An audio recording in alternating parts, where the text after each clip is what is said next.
중국이 봉쇄를 완화한다고요? 그래서 아모레퍼시픽 주가가 급등한 걸까요? 저평가 배당주 유튜버 황금 거북이와 함께 분석을 시작해 보겠습니다. 함께 가시죠. 아모레퍼시픽 주가가 급등했습니다. 소형 주식도 아니고 대형 주식이 12%가 급등한 것인데요. 이름만 들어도 알 수 있는 화장품 주식입니다. 1년 동안 하락 추세를 그리고 있던 아모레퍼시픽입니다. 고점 대비 50% 수준으로 반토막 났었던 주식인데요. 최근 일주일 동안 주가가 크게 상승한 이유가 무엇일까요? 재무제표를 보면 그 이유를 유추할 수 있는데요. 2020년부터 매출액이 감소했기 때문입니다. 그럼에도 불구하고 5년 연속 단기 순이익을 기록한 재무제표를 볼 수 있습니다. 아무래도 외부 활동이 감소해서 화장품 사용을 덜 하게 되고 한국 화장품을 많이 구입하던 중국이 봉쇄를 하고 있기 때문에 영향을 받았다고 생각합니다.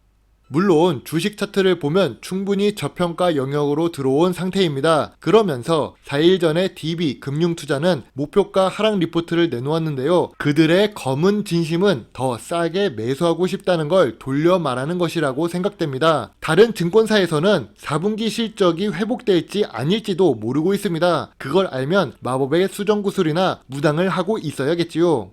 아무튼 아모레퍼시픽이 상승한 이유는 중국 리오프닝 기대감으로 상승한 것입니다. 실제로 매출이 발생한 것도 아니고 지금 리오프닝을 한 것도 아닙니다. 말 그대로 미확정 정보이지만 주가가 먼저 반응한 것인데요. 블룸버그가 중국 제로 코로나 종식 추진이 사실인 듯이라는 기사의 영향이었지만 내용을 살펴보면 제로 코로나 완화 정책은 중국 당국에서 나오지 않고 있습니다. 저는 큰 기대는 하지 않고 있지요. 중국이 봉쇄를 푼다는 소식도 있었지만 중국 광저우 교민 채팅방에서는 단기 비자 귀국 명령이 나왔습니다. 이렇듯 현지 상황은 뉴스와 다르게 움직이고 있는데요. 오히려 봉쇄를 강화하는 지역도 존재하고 있지요.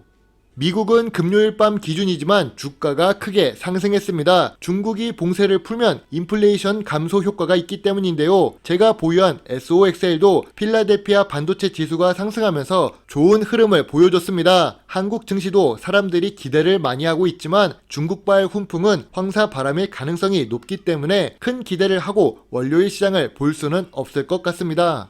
제가 너무 부정적인 이야기만 하고 있는 걸까요? 그럼 긍정적인 이야기로 넘어가 보겠습니다. 황금 거북이도 투자하고 있는 네이버 주식인데요. 네이버를 20만원 초반의 저평가 구간이라고 매수했지만 추가 하락해서 15만원대까지 내려갔었던 주가입니다. 지금 주가는 2020년 4월 수준의 주가인데요. 저가 매수로 인한 거래량의 상승이 보이고 있습니다.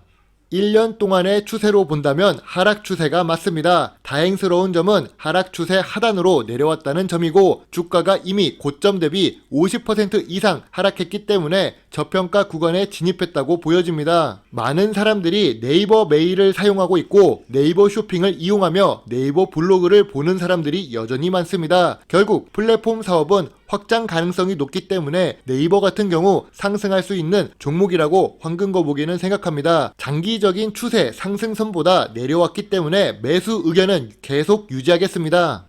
다음은 아프리카TV인데요. 아프리카TV 역시 2019년 주가 수준입니다. 거래량이 2022년 10월부터 점차 증가하고 있는 모습을 확인할 수 있는데요. 황금 거북이 같은 경우 아프리카TV를 8만원에 매수했기 때문에 지금 매수를 하면 평균 매수 단가를 낮출 수 있습니다. 하락 추세 하단이고 거래량이 증가하고 있기 때문에 하락 추세가 점차 줄어들고 있지요. 하락 추세가 줄어들었다는 것은 상승 추세로 전환될 가능성이 높아졌다는 뜻으로 해석할 수 있습니다. 그래서 11월 둘째 주에 추가 매수 예정인 종목이 바로 아프리카TV인데요. 네이버 같은 경우 이미 많은 금액을 투입했기 때문에 매수를 하더라도 흙탕물에 500ml 아리수를 넣는 수준이라서 일단 버티는 존버 모드로 기다리겠습니다. 플랫폼 기업은 미래 성장성이 높습니다. 지금 한국에 상장되어 있는 대표적인 플랫폼 기업 두 회사가 모두 저평가 구간입니다. 앞으로 메타버스 시대로 넘어가더라도 기존에 보유한 고객들이 많은 기업은 활용할 가능성이 높습니다. 재무제표도 좋은 상태인데요. 특히 카카오보다는 네이버가 더 매력적이라고 생각됩니다. 물론 해외 경쟁 사업자가 정말 막강한 파워를 갖고 있지요. 검색 쪽에서는 구글이 있고 쇼핑 쪽에서는 아마존, 동영상에서는 유튜브와 틱톡이 있습니다. 그런 부분을 감안해서 국내 주식에 투자하는 것을 고려한다면 별점 8점 황금거북이는 매수 의견입니다. 마지막으로 분석할 종목은 LVMC 홀딩스입니다. 주식을 좀 오래 하신 분이라면 코라오 홀딩스로 더 많이 알고 계실 텐데요. 자동차 업종에 속해 있고 황금 거북이가 좋아하는 배당은 지급하지 않는 중소형 주식이지요. 배당을 안 주는 것만으로도 재무제표가 예상되는 LVMC 홀딩스입니다. 저는 아직도 코라오 홀딩스가 더 착착 입에 달라붙는데요. LG 디스플레이도 LG 필립스 LCD가 더 정감이 가는 건 너무 오래 생존한 거북이라서 그런 걸까요? 아무튼 LVMC 홀딩스는 매출액이 감소하고 있습니다. 그것도 2018년부터 감소를 했고 2020년부터는 매출액 감소폭이 커졌는데요. 4년 연속 단기 순손실을 기록하는 이유는 라오스 경제 상황과 관계가 깊습니다.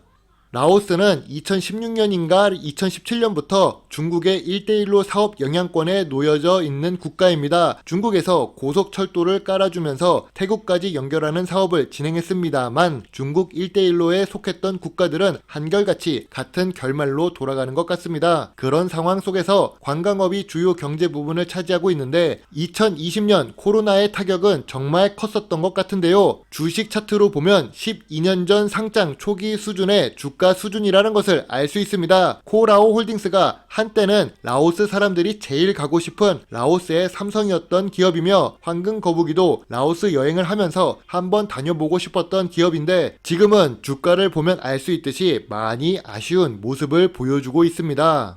황금 거북이가 주식시장에서 오랫동안 생존할 수 있었던 것은 저평가 구간에 매수를 했었기 때문입니다. 코라오 홀딩스, 그러니까 LVMC 홀딩스에 대한 좋은 뉴스가 많이 나올 때는 주식을 매수하지 않았죠. 그 이유는 좋은 뉴스가 많이 나오면 시장이 과열되어 있거나 고평가를 받는 경우가 많기 때문입니다. 그래서 지금까지 황금 거북이가 주식시장에서 살아남았던 것 같습니다. 저는 여전히 지금 같은 주식시장에서 여전히 분할 매수 의견을 갖고 있습니다. 황금 거북이는 언제나 여러분의 편임을 잊지 말아주세요. 물론 투자의 책임은 매수 매도 단추를 누른 본인에게 있다는 것도 말입니다. 좋은 하루 보내세요. 배당주 주식 유튜버 황금 거북이입니다. 감사합니다.